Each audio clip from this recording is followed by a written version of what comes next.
This is test number 17 regarding hydrostatics. So regarding hydrostatics, we will be having two tests, right? So this is the first part. So in this test, we will be covering density, pressure, and about upthrust. We'll be move on to the first question. When two volumes of each liquid with densities 800 kilograms per cubic meter and 1000 kilograms per cubic meter are mixed. So we are getting the same volume, right? From each liquid, we are using the same volume. And you mix these two liquids. So what they ask is density of mixture.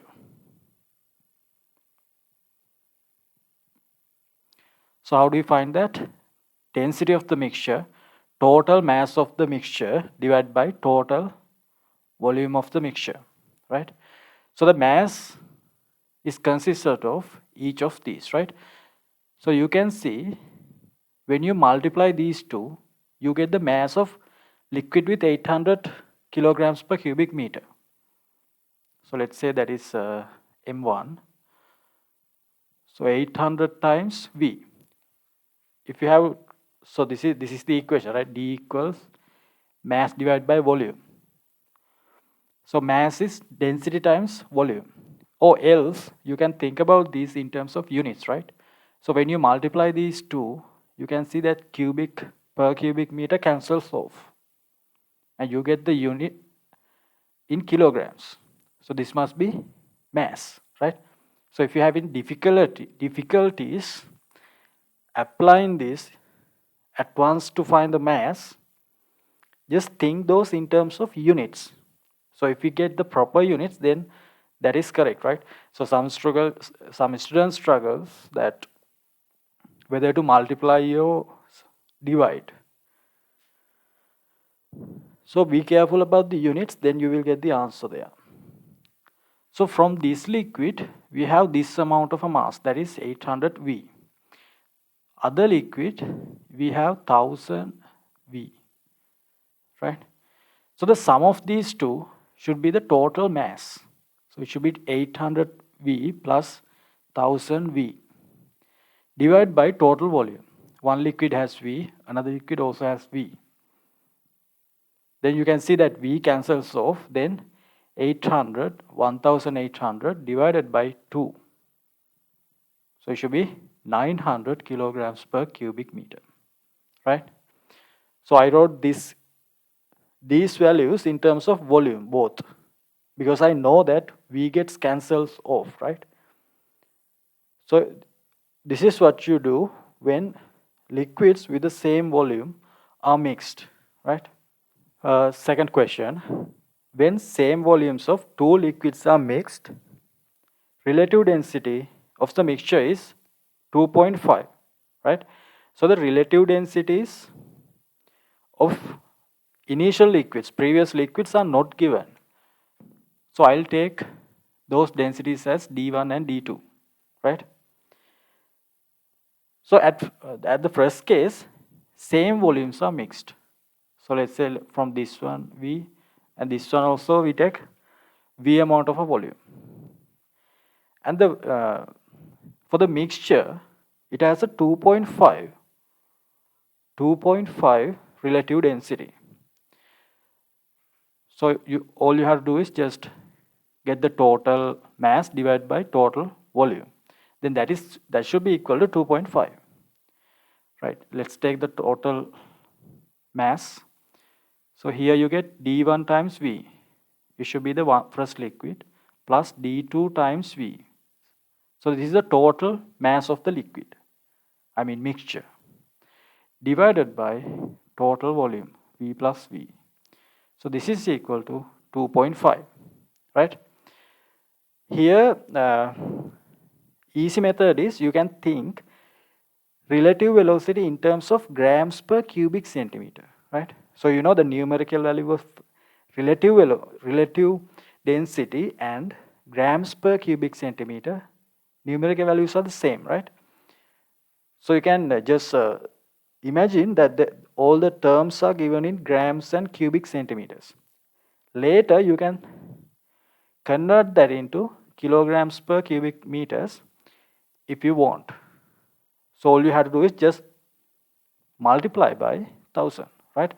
For now, just think that all these terms are in terms of grams per cubic centimeter, because it is very convenient to use that there, because the numerical value of density in terms of grams per cubic centimeter and relative density are the same, right? For an example, if I explain that further, so let's say this is the density of water. In kilograms per cubic meter, it is 1000. Relative density of water is 1, right? So if you take like a liquid 0.8 grams per cubic centimeter, relative density also is 0.8.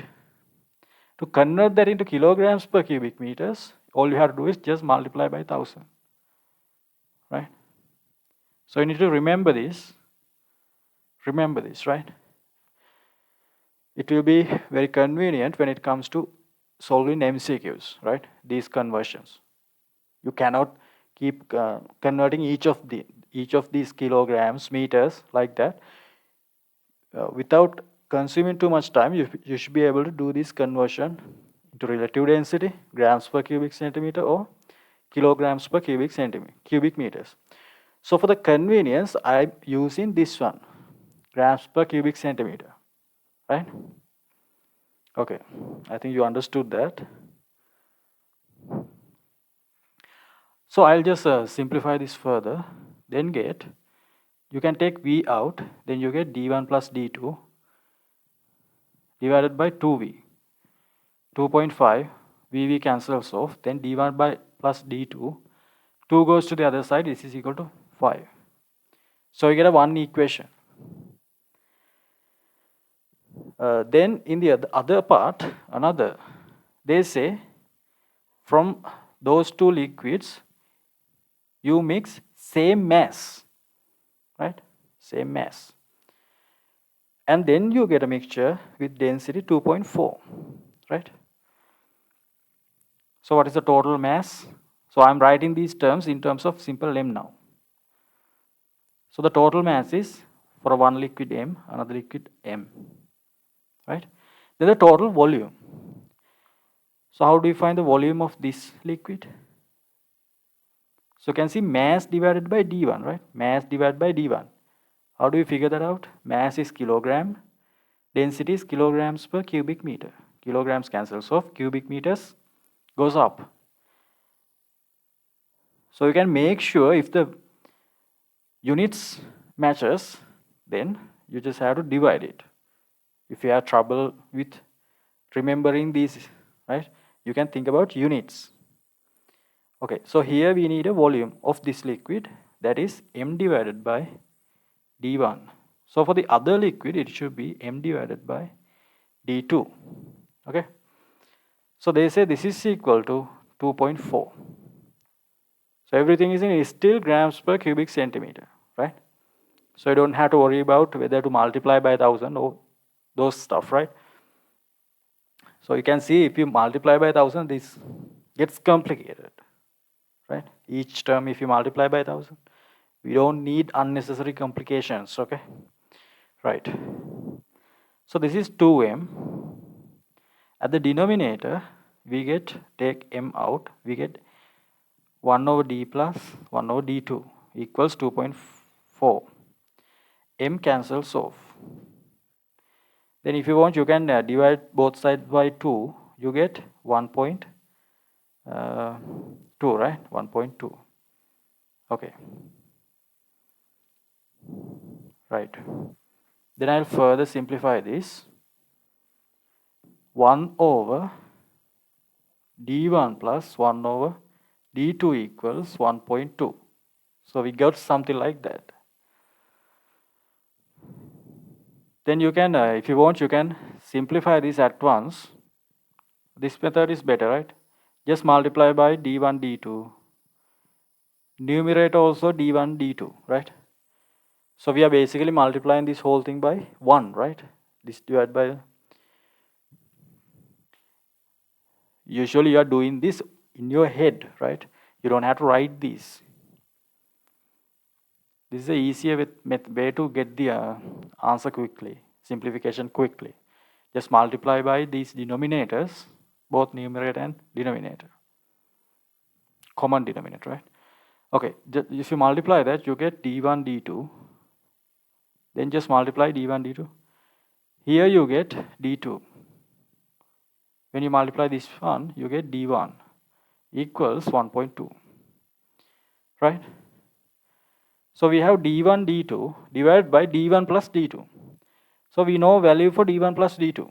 That is 5, right? So I can substitute it here. Then d1 by d2 equals 5 times 1.2. 1.2 means 12. 12 times 5, that is 60. That's a decimal, so it should be 6. You need to follow these simplification methods, right? Otherwise, it is going to consume a lot of time. Right. Now we have two equations. d1 plus d2 equals 5. d1, d2 equals 6. So these two equations are all we need. Right? Now we have two simultaneous equations. You need to solve these two. You can see just subject d2, then substitute it here. Then you get a d1, but you get a quadratic equation for d1, d2. Right? Then solving that, it's going to take a long time, right? If you use the quadratic equation. This is an MCQ. You don't have to show how you got the answer. Right. So here what do we do? Then you go for the answers, right? So this is you have to be smart when you are doing these MCQs to get the correct answer within a short time. Okay, what can we do? So you are given answers, right? So one should be the answer. So the answer has to match both the equations. Okay, right. So first I'll substitute, if you substitute fifth option, it is 2.4, 2.5. If you add 2.4, 2.5, do you get 5? So 2.4 plus 2.5 is 4.9, right? You don't get 5. So you can get rid of fifth option. If you go for the fourth one, you get 1.5, 4.6, 4.5. What do you get? 6 points. Yet you don't get a 5. So get rid of fourth one as well. Then third one, 2.3, 2.6. What do you get? 4.9 is still not 5. Get rid of that. Then you have second one, that is 1, 4. If you substitute it here, you get 1 plus 4 equals 5, right? So this matches with the first equation. This option matches with the first equation. It is not enough, right? This has to satisfy both the equations. Okay, then let's go for this one. d1, d2. Let's substitute 1 times 4. Do we get a 6? We get 4, right? Even though this satisfies first equation, second equation is not satisfied by this option. So we can remove that option as well. So there's only one option, right? So that should be the answer. So let's see, 3 and 2. 3 plus 2 is 5. Here, 3 times 2 is 6. So the answer should be the first one there, right? So that is the way to do an MCQ, right? Not going for an unnecessary calculation, right? So once you get these two equations, you can check that, right? So there's a art to do in an MCQ. There's a art to do in an essay. There's an art to do and it's structured essay, right? So you have to clearly understand the way around those questions. Right. Third question. When 25 cubic centimeters of alcohol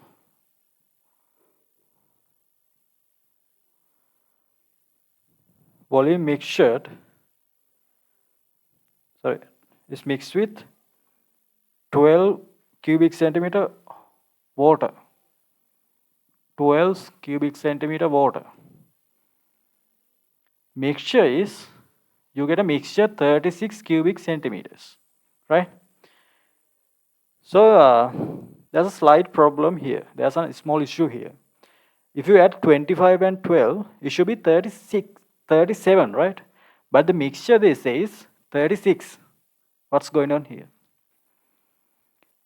So under normal cases, when you add two liquids, the mixture becomes the volume of the mixture is sum of the volume of each liquid.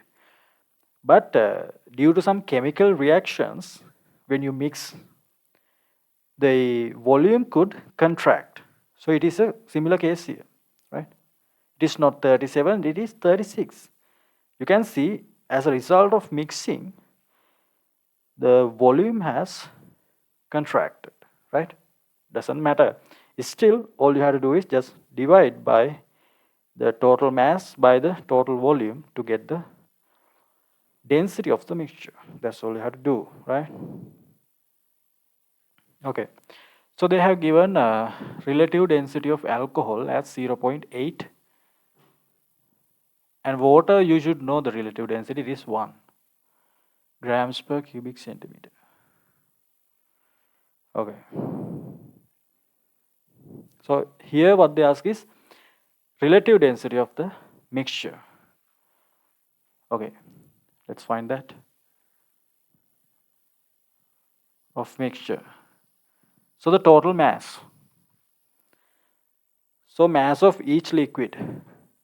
So here we have alcohol 25 cubic centimeters, 0.8. So this question as well, I'm going to solve that in terms of grams and cubic centimeters, right? It depends, depending on the question, you need to use a unit. So everything is in grams and cubic centimeters, so I'm using that.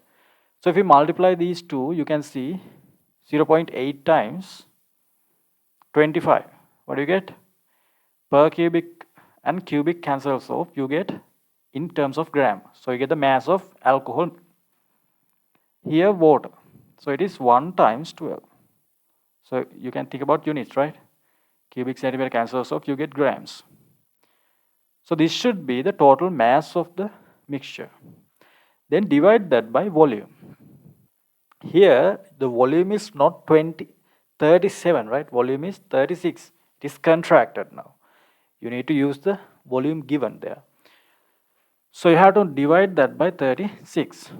So here you get grams. Here you get cubic centimeters. Right? Then you have to simplify. 25 times 8. What is that? 25 times 8. Do this. 25 times 400. 200. So you get 200. Then there's a decimal. So it should be 20. 20 plus 12. It should be 32. Divide by 36. Right? So when you are doing simplifications, please remember that, right? Like, go for those methods, right? You should not use too much time doing these simple calculations. That's why you take a long time to, and that's why you find these questions hard, right? You need to practice these methods. There are many calculations that you can do in your head. Don't be afraid to use your imaginations to do calculations, right? You don't have to show every steps like in O levels. They don't give you marks for calculation steps, right?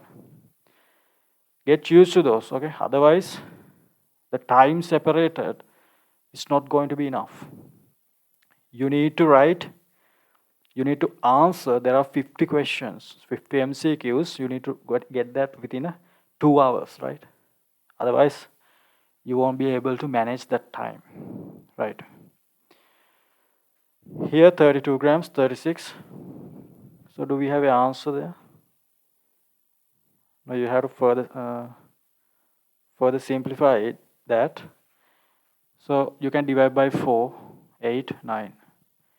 8 divided by 9 grams per cubic centimeter. So you got the answer in grams per cubic centimeter, right? But what they ask is relative density. Easy, right? So the relative density should be what? It also should be 8 over 9. Because you can get rid of this one, right? Numerical value is the same. That's why I use grams per cubic centimeter. So when it comes to these density problems, those unit conversion is really important, right? To save time. Right. Fourth question. A beaker with bottom area 60 square centimeter includes mercury volume of 600 cubic centimeters. So the bottom has 60 cubic square centimeters. The volume is 600 cubic centimeters. So you can see you need to multiply this by 10 height, right? So 10 times 60 is what when you get 600 cubic centimeters, right? So you need to be able to find the volumes at once, right? Then they say atmospheric pressure is 760 mercury millimeters. I'll convert this into mercury centimeters, right? So 10 millimeters is a centimeter. So 76 mercury centimeters. So what they ask is pressure at the bottom of the vessel, right? Okay. So there's a reason that they give you the pressure in terms of centimeters, I mean mercury centimeters or water meters. The reason is, that this pressure is equal to the pressure, hydrostatic pressure caused by 76 centimeter of a mercury column, right? So you can just add lengths in order to get the pressure, right? You should not convert this into pascals, right? Okay. So here the atmospheric pressure is this much. So the pressure here at the top of the liquid also should be 76 mercury centimeters. Then as you go down, pressure increases, right? So the total pressure here should be 76 mercury centimeter plus 10 mercury centimeters.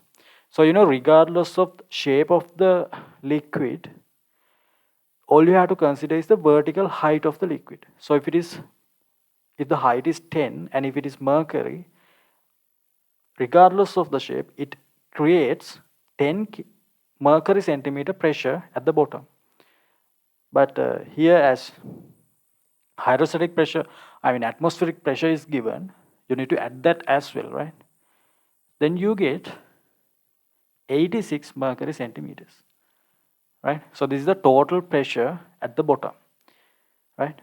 Total pressure at the bottom. So you need to know how to deal with these units, right? Otherwise, if you're going to just convert that into Pascal and then get the answer, then you just waste like 10 minutes there, right? Then you won't have enough time to do the other MCQs. So you need to learn how to use these methods. There's a reason why they give you. Otherwise, they will give you only one unit, right? Like Pascal. Pascal is enough. But depending on the application, they have different units. That is for the convenience of the calculations, right? There's no any other reason. They could have just given Pascal there. But they have introduced many units to do. It is just for the convenience, right? Just for the convenience to do calculations. Right, so the answer here, it should be fifth one, right? 860 mercury centimeters. 860, yeah, this is in centimeters. but the answers are in millimeters, right? So 1 centimeter is a 10 millimeter. If you subject 10 millimeter here, it gets, instead of centimeter, just put 10 millimeter. So I get 860 millimeters mercury. 860, right? Right. Fifth question. 3 vessels with same mass and filled with water to an equal height are placed on electronic balancers. Area of the bottoms of each vessel is same. Consider the sentences below. Right. So they have given 3 vessels, right? So they are on electric balancers.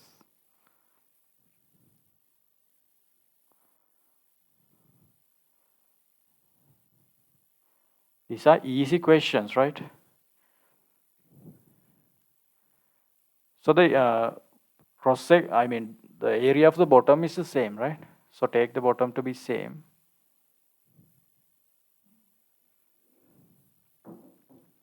Then another one, just vertical.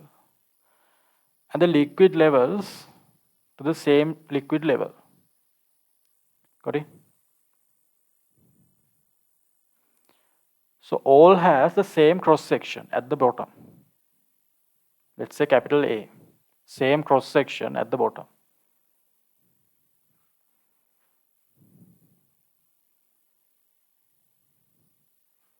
Okay? Right. So what they ask is either option A, highest reading is in E1. They say here it has the highest reading. Right? So it is true, right? If this is the cross section, you can see the largest volume is contained in this vessel. The heights are the same, and here you can see this has the highest volume, right? Compared to these two. So the highest reading or the highest mass is contained in this vessel. So it should have the highest reading, obvious. Lowest reading is in E2. Lowest reading is in E2. What about that? So here you have A. You can see this is less than even A, right? It has slanted towards. So you can see this has the least amount of volume of the liquid. Okay. Okay, the B also is correct. So A is correct, B is correct. C. Force exerted by water on bottom equal on each vessel, right? So that is important. So in the question they say, in the answer they say, force applied at the bottom is F here, F here, F here. Those forces are equal. That's what they say. Is it? True, right? So how do we get the force? Hydrostatic pressure. The heights are the same. Let's say simple H. So you get H rho G times A. Okay?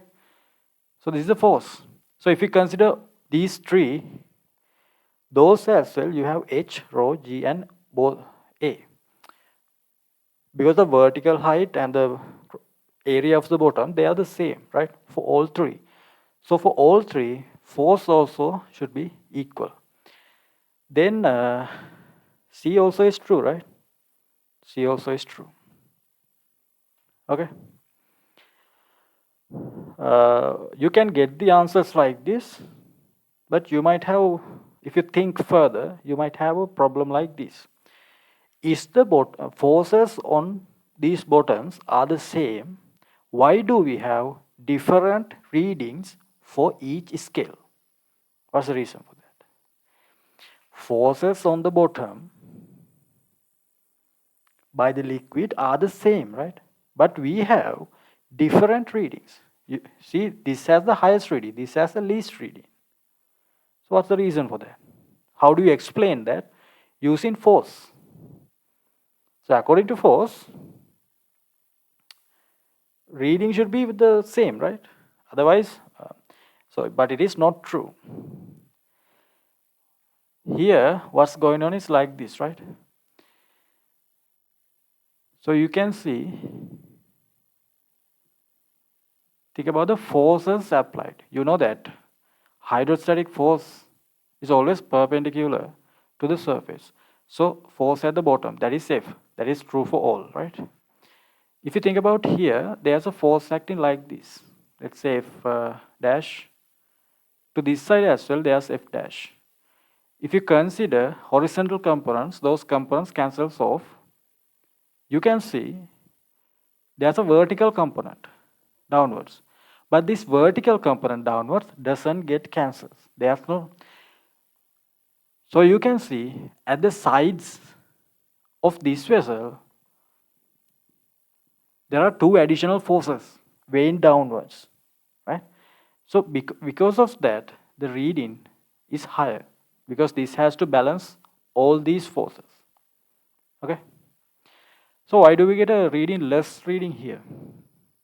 Here as well, horizontal forces cancels off, but the vertical force, vertical component is acting upwards now,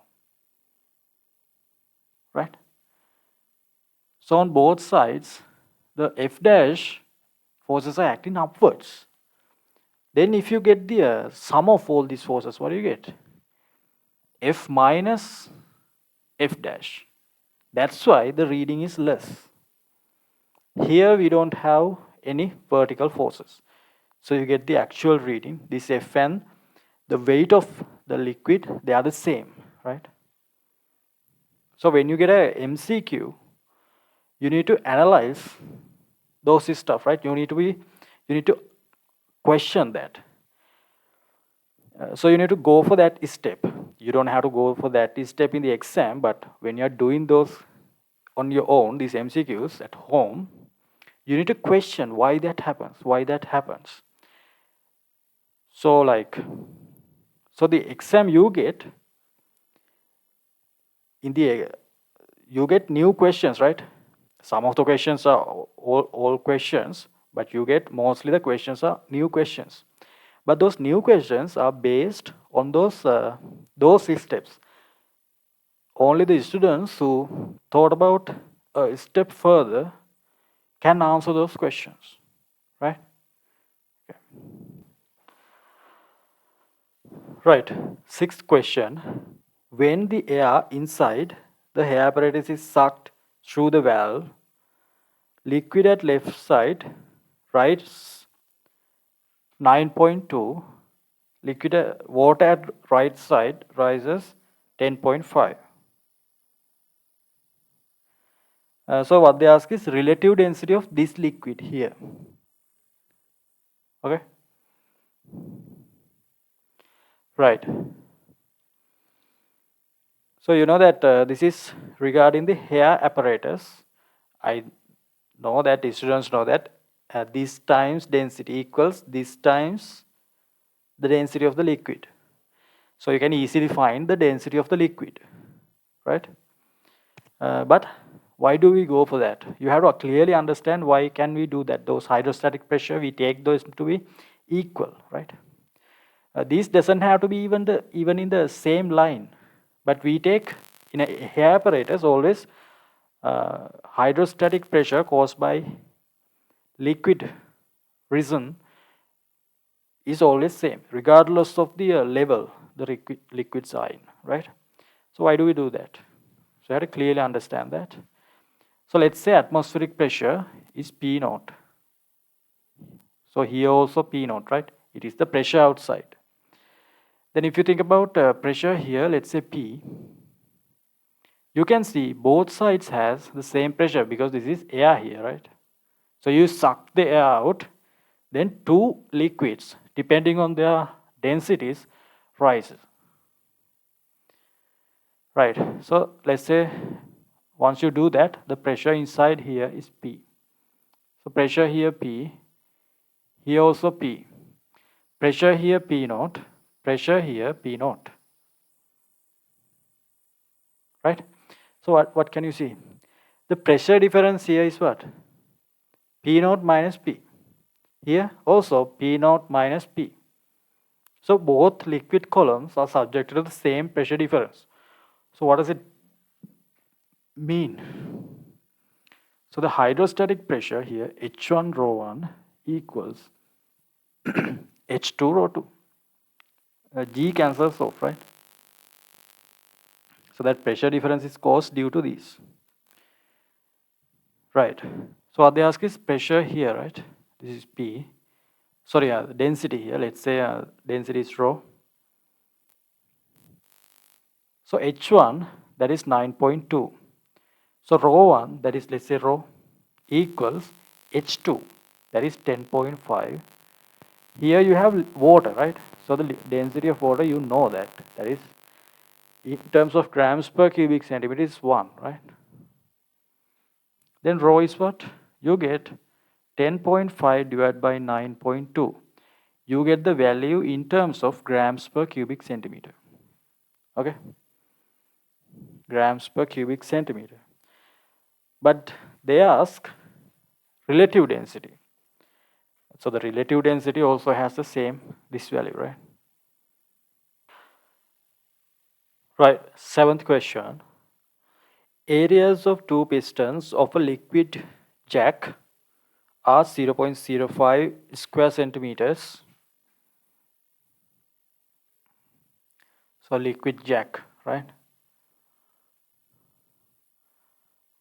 0.05 square centimeter. And here the area is 0.5, sorry, 0.7 square centimeter, right? Then they say a car is placed on top of here. And the weight of the car is 1400 Newton, right? So in order to lift the car like this, keep the car like this, you need to apply a force from here. Let's say F1. So here you need a force F2 in order to keep the car in balance, right? So this is Pascal's law, right? So in Pascal's law, what they say is, when you apply a pressure, the pressure throughout the liquid and on the walls of the liquid, walls of the vessel inside, increases by the same amount everywhere, right? So you can see this force causes a additional pressure here. So that pressure caused is, we can say F1 divided by 0.05, right? F1 divided by area. So by the same amount, that pressure is increased here. So due to that pressure increase is what causes, that pressure increase is what causes this F2. So you can see F2 divided by the area here, 0.7. Actually F2 is given 1400, 0.7 divided by 7, so I get 0.1, 200. So F1 is equal to 0.05 times 200 divided by 0.1, right? Just multiply by 10. This is what you are doing in your head, right? Just multiply this by 10 and this by 10. Why do I do that? Why, when you multiply this by 10, this becomes 1, right? So you don't have to worry about this. So you get 0.5 divided by 1 times 200. You don't have to write this, right? This is what you are doing it in your head. So this converts into 0.5 divided by 1. So 0.5 means half. So whenever you see 0.5, it is substituted as half. 0.25 substituted as 1/4, right? Okay, 0.5, 1/2, multiply by 200, you get 100, right? So you need to apply a force 100 Newton in order to generate 1400 Newton force. So the weight of the car can be balanced. So the students who are doing these tests, participating in these tests, can really understand how important these tests are, right? You can clearly revise the earlier stuff, right? That so you can have a deep understanding of those. So these tests are really important, right? Many of the students don't take those tests. There's actually a limited, even though in the group we have like 300 students, more than 300 students. There's only a fraction of the students who are taking the test. I don't know other students what they are planning to do, but these tests are really important, right? I think the issue is many students think that they will have a small amount of marks if they take the test, right? But you need to take the test in order to understand your real situation, right? Unless till you go for the exam, you won't realize. You will be doing, you are lying to yourselves there, right? So it is not going to work. So regardless of the marks, just take the test first, right? Once you take the test, from there you can improve yourself. So how can you improve yourself even if you don't know the level you are in, right? So don't waste your life and time like that, right? Okay. We'll move on to next question, eighth question. Consider the sentences below about upthrust acting on an object, right? So these are regarding upthrust, right? Upthrust. So what is upthrust? So let's say you have an object like this. It could be partially immersed or fully immersed. So you know that this causes hydrostatic pressures. Then perpendicular to the surface of the object, it causes these pressure forces, right? So these forces are normal to the surface. But since the pressure here is higher, so the upthrust is actually the resultant of all these forces, resultant force, right? So you can see horizontal forces cancels off. So you don't have to worry about horizontal forces. You only have to worry about vertical forces. So you can see there is these forces are larger, right? So because the depth there is higher. Here the depth is low. So these forces are smaller, right? The resultant from here is smaller, here is larger. So this causes a difference of force, which causes the upthrust. So that is what we call upthrust, right? So let's say that is denoted by U. If this upthrust is equal to mg, the weight of the object, then we can say this object is in equilibrium there.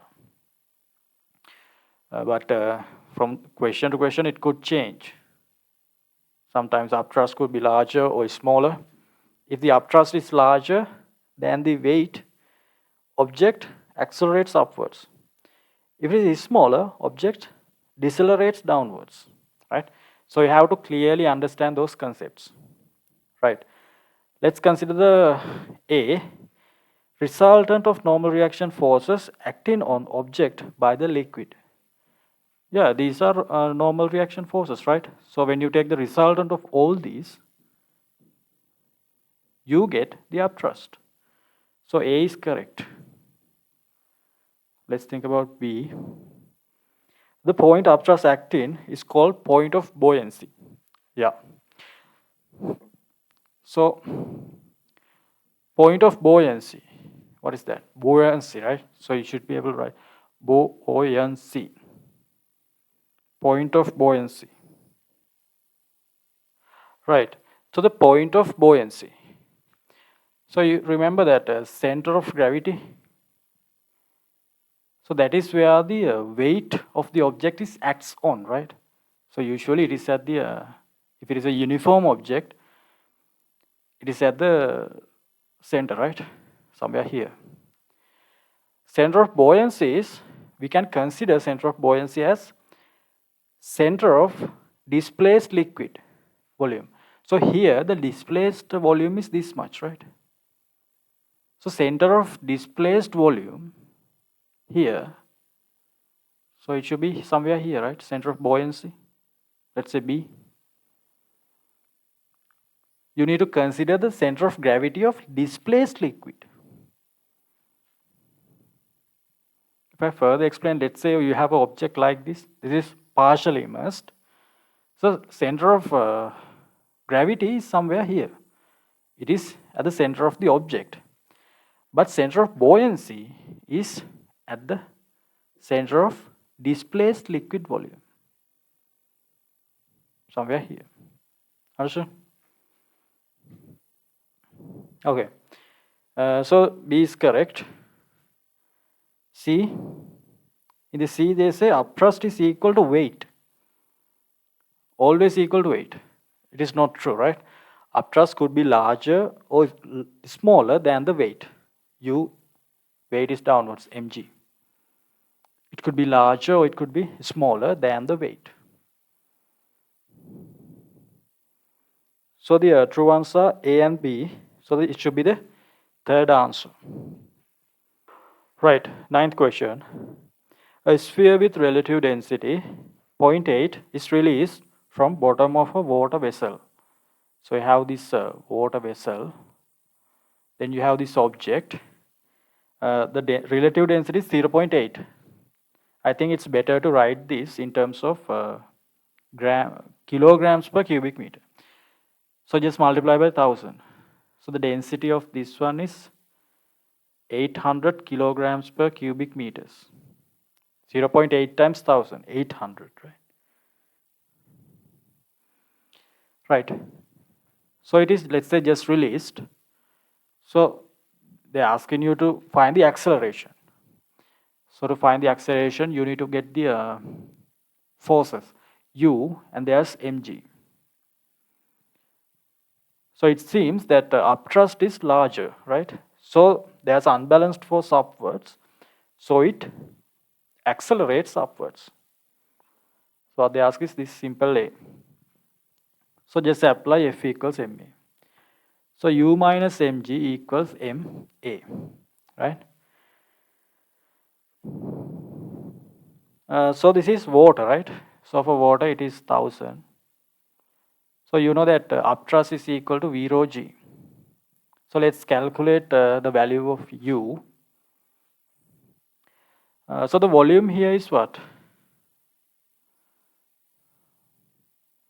Volume of the sphere is not given there, right? Let's say the volume mass is simple m. So you can write volume of the liquid as mass divided by density of the object, not the liquid, right? So we are finding the volume of the, because this is fully immersed, we are finding the volume of the object. So mass of the object divided by density of the object. Mass divided by 800 times, this rho is density of liquid, 1000, right? Times G. I'll substitute it here. Cancels off 4, 5. So here you get 5 mg divided by 4. Okay. So this is the upthrust. You know that this upthrust is equal to, according to Archimedes' principle, upthrust is equal to the weight of the displaced liquid, right? So that's why this rho is liquid density, not the density of the object. So this point, you need to be careful there, right? If you are not experienced, you might mix these two. Right. So it is 5 mg over 4 minus mg equals ma. Then you can get rid of mass. So here you have, this is 10, right? 50 divided by 4.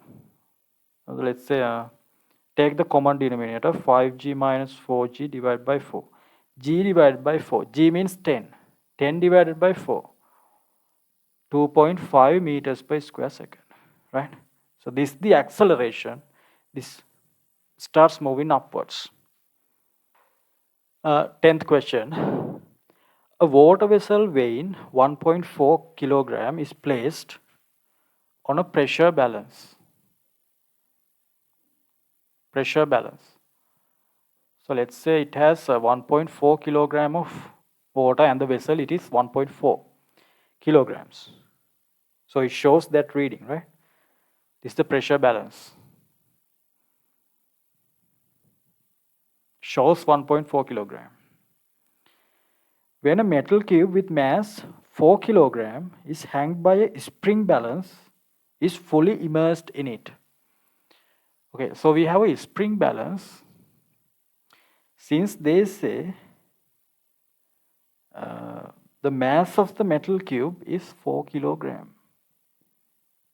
4 kilogram. But here they immerse it, right? So the actual mass of the metal cube is 4 kilogram, right? Metal cube. Mass of metal cube. That is 4 kilogram.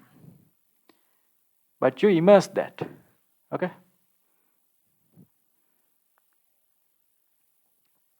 So here the reading was 4 kilogram. Here the reading is 1.4 kilogram. So as a result of immersing this, what could be the new readings is what they ask. Okay, here you can find this in terms of newtons, but it is convenient to just go for kilograms, right? Right. So what happens? As a result of immersing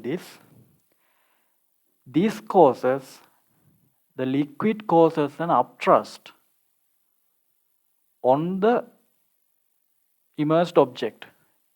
That upthrust is upwards. So you can see that decreases the tension. So when you lift it up, there's a force upwards, the tension here decreases. If the tension decreases, the reading here also decreases, right?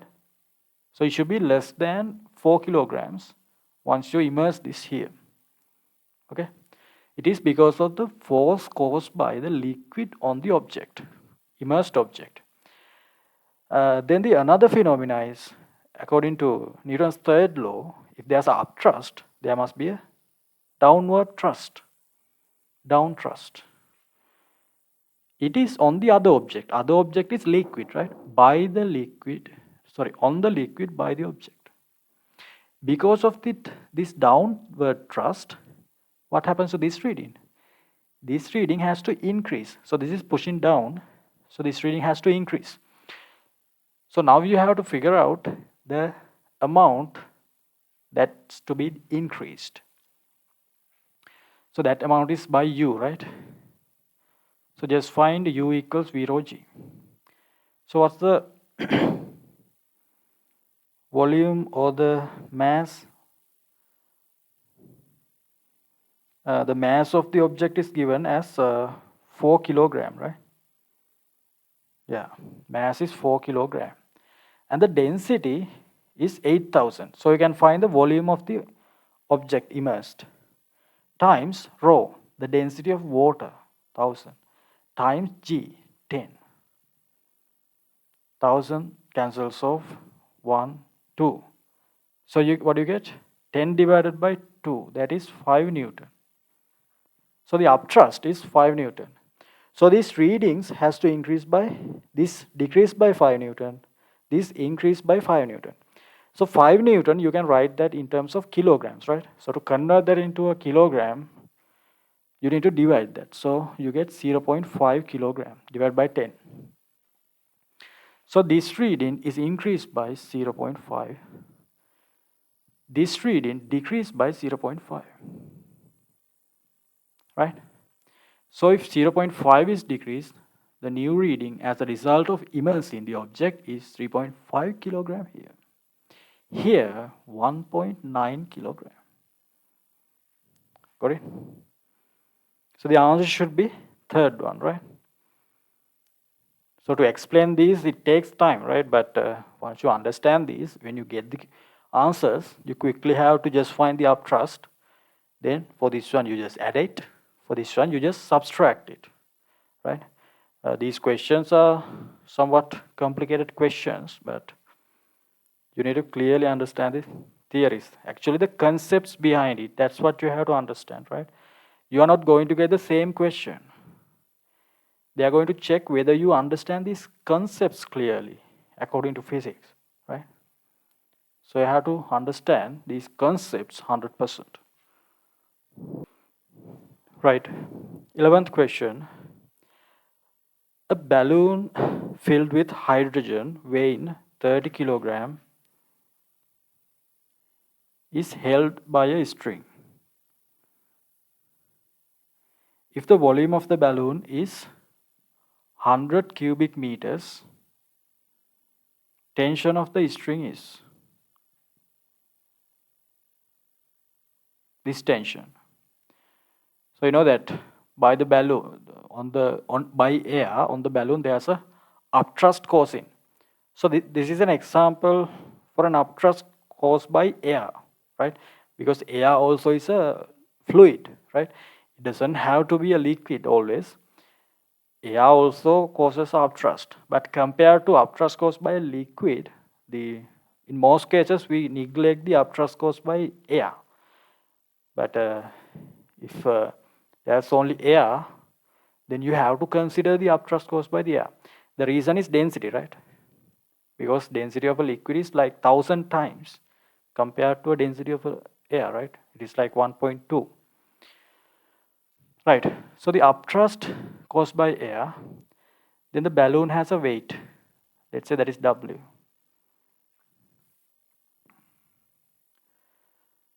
Right. So if you would do a force balance, upthrust U, downwards T, downwards W equals 0. Then you get T equals U minus W. Right? Right. So you have to find upthrust. I'll find that separately. V is this volume 100. Density, that is density of air, right? It is given as 1.3. G. 13 times 100. 1000. 1300 Newton. Then we need to find the weight of the balloon. So the weight of the balloon filled with hydrogen weighing 30 kilogram, right? So 300 Newton, the weight of the balloon, but there's hydrogen inside it. So you need to add the weight of the hydrogen as well, right? So you can find weight of the hydrogen by multiplying volume by the density of hydrogen. Density of hydrogen is 0.09 kilograms per cubic meter. So here you get, again you need to multiply by 10, right? Because mg, this is m, this is g. So here you have 9, 10, 90. So it is 390 Newton. So this is the weight of hydrogen, 390. Sorry, weight of the balloon plus the hydrogen, right? It is downwards, so minus. So what do you get? Just subtract 300. Then there's 90. Subtract 90. You get 910. Right? In order to keep the balloon without accelerating upwards, you need a tension of 910 Newton. 910 Newton. Right? So if you cut the rope, it will have unbalanced force 910 upwards to make it accelerate. Right. 12th question. An ice cube in water vessel floats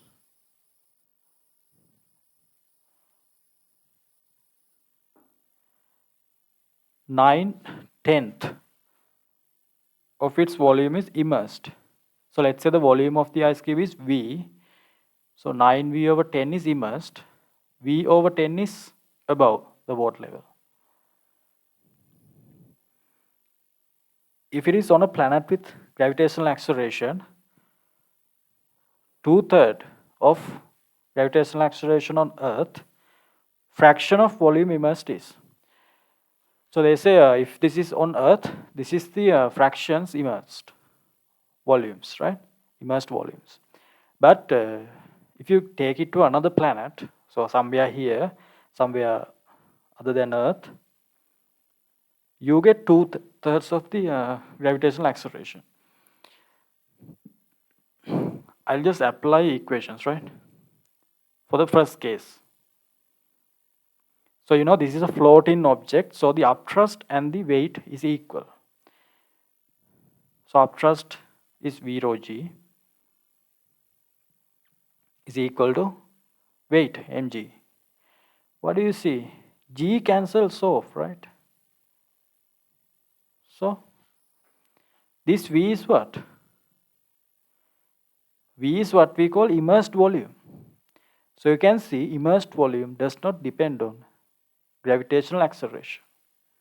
So it does not matter where you are placed in that, right? As long as there's a gravity, any kind amount of gravity, the immersed volume will always be same. It only depends on the mass and the density. Mass of the object and density of the liquid, right? So for the other planet as well, the fraction, immersed fraction will be 9V over 10, 9 over 10, right? Right, 13. A hollow cylinder made of material with density rho floats fully immersed in a liquid with density sigma. The cylinder, is sphere, right?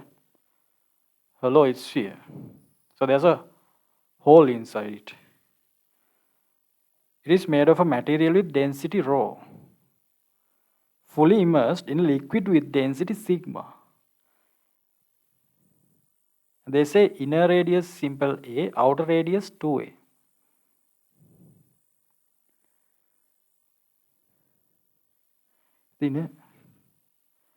What they ask is an expression for sigma, right, in terms of rho.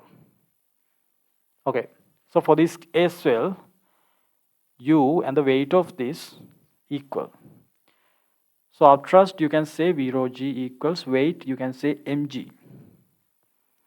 So you can get rid of g, V rho equals m. You have to be careful when you are substituting values. You need to carefully understand what these density are, right? Whether it is density of liquid, density of the object, right? So this V means what?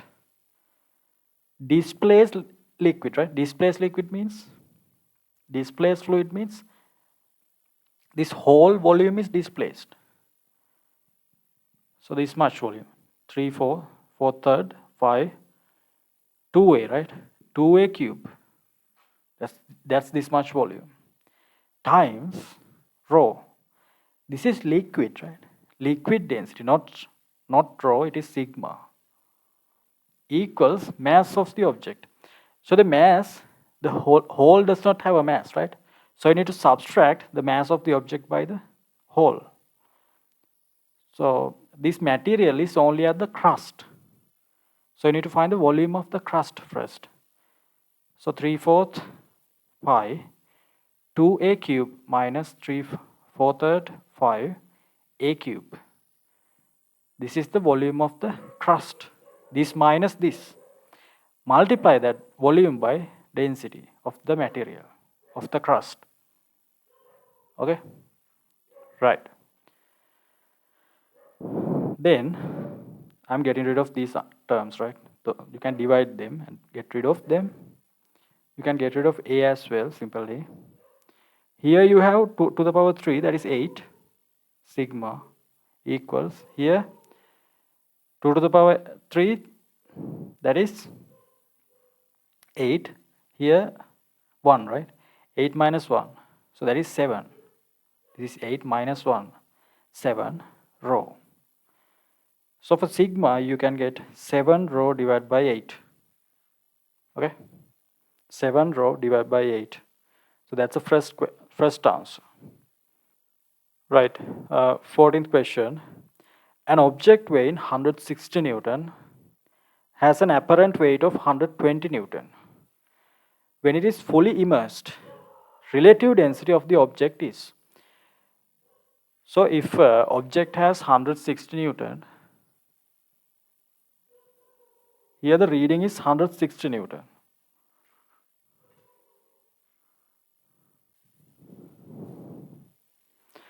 Okay, so the object has an actual weight that is 160 Newton. So that is actually without immersing on in anything, the reading here, right? But if it is immersed, what happens? There's an upthrust causing on the object. So due to that upthrust, the reading here decreases because tension here decreases. Then the new reading is 120. So why is this decreased to 120? It is because of upthrust, right? So the upthrust should be equal to what? 160 minus 120. So the upthrust should be 40 Newton. That you have to understand, right? Without doing too many calculations. So what they ask is relative density of the object. Okay. So you know that upthrust is V rho G equals 40. Okay. Volume. You know that actual weight is 160. Actual weight means weight in the air, right? Without an upthrust. So you can see mass of the object is 16 kilogram. So we are going to find the V here, right? So 16 kilogram divided by density of the object, let's say sigma, you get the volume, immersed volume, times rho, that is liquid density. So they say it is water, right? So you can take this as 1000 times 10 equals 40. Divide both sides by 10, right? Then you get by 4 as well, 1, 4, you get 4000 sigma to the other side, right? So this is 4000 kilograms per cubic meter. That is for the material of the object. So you can see what they ask is relative density, right? So to find the relative density, just divide this by 1000 kilograms per cubic meter. That is the density of water, right? Then you get 4. Right. 15th question. A wooden block with length 6 meter and 4 meter floats on water. 6 meter and 4 meter floats on water. Right? When a metal cube, the density of water is given. When a metal cube is placed on top of it, metal cube, let's say simple M, it further sinks 4 centimeters. So it sinks 4 centimeters, right? Further sinks due to this weight. In order to keep this weight in balance, it has to further sink by 4 centimeters. So here what they ask is mass of the cube. Mass of the cube, right? The equation here is upthrust equals weight. Weight means, let's say W. Because it is floating now, right? So when you get a question like that, you can compare these two cases, right? Then you get the difference of the two cases. Then you can put delta U equals delta W. So if you get a question like this, you can get this one, right? So what is the delta W? Delta W is the excess weight, additional weight that you are putting on here. Let's say the mass is M. So that delta W is equal to mg. Only the mass of this one, right? I'm not regarding the mass of this one, because when you take delta W and delta U, you only put the change there, right? So for delta U, you have V rho G. But what changes is this immersed by, let's say, delta V amount. Got it? G cancels off. You have to find this mass. Delta V is what? This is the area, 6 times 4. And it immersed by 4 centimeters, further immersed by, that is the change of immerse, right? So that is 4 centimeters divided by 100 times rho is, they say water, right? It is 1000. So you will get the answer in kilograms. So 24 times 4, 96, 960 kilograms. Right? 960 kilogram. You can do this like, just take without this weight and with the weight, and then take the difference. But it is going to consume a lot of time, right? So not only for this case, whenever you have to compare two cases, right, you can use that equation and put delta there. Then you only have to deal with change of the situation, right? Change of the situation. So on the next part, there are many questions regarding these floating objects, right? We'll discuss those questions as well, so you can solidify your knowledge on hydrostatics